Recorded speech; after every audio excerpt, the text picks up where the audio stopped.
One of the biggest changes to the workplace brought on by the pandemic is the number of employees who started working from home. Now, working from home wasn't a new idea brought on by the pandemic. The ability to work from home has been there for many of us for a while. The technology was there, Zoom, Skype, Teams, they all existed before 2020. Most workplaces embraced cloud storage and could access files and resources remotely.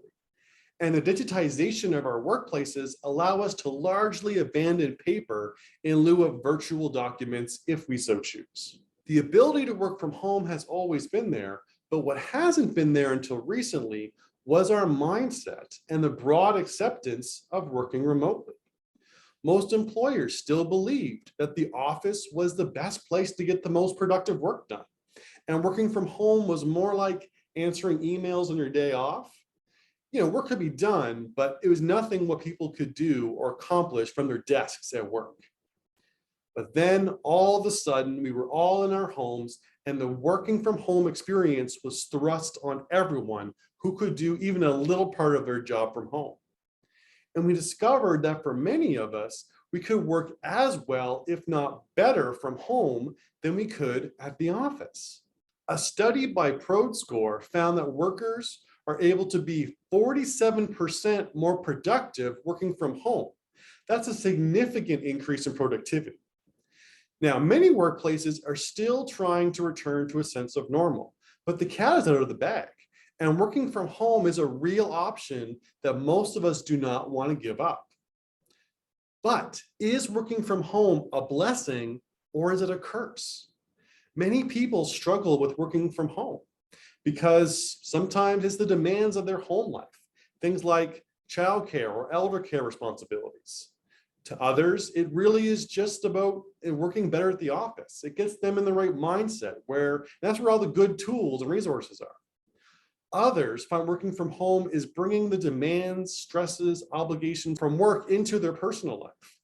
And they're tethered to their work and stress when they feel like it will take over both their home and their work, largely because it's the same place.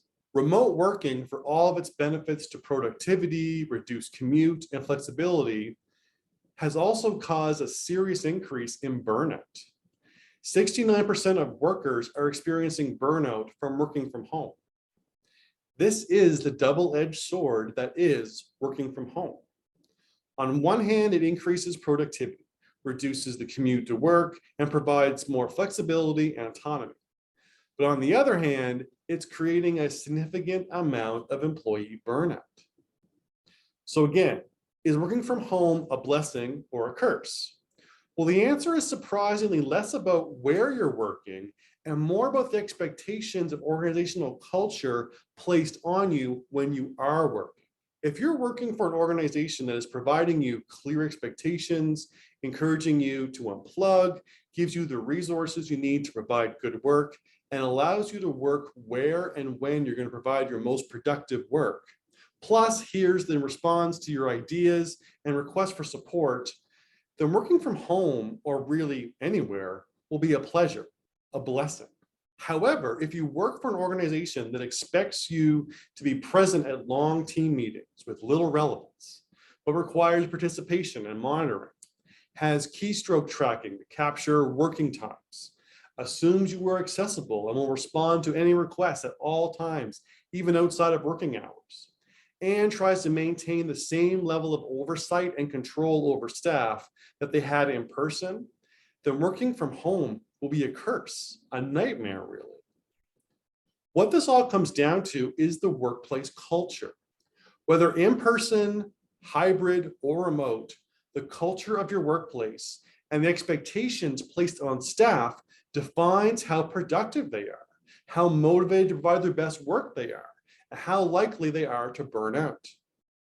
If you want to create a more productive workplace, often the most important thing you can do is to take a hard look at the organizational culture and make positive changes to fix the common bad habits that rob people of their productivity and companies of their profitability.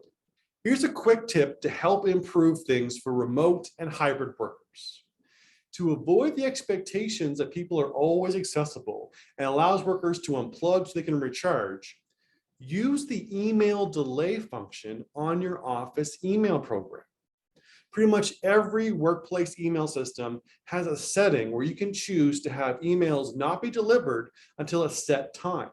So if you're someone who gets an idea or something you need to remember to ask somebody about hits you after working hours, so you want to make sure that you get an email out before you forget, then simply write the email, and then before you hit send, go to the delivery delay setting and set the email to be delivered at a time, like say 9 a.m. the next day.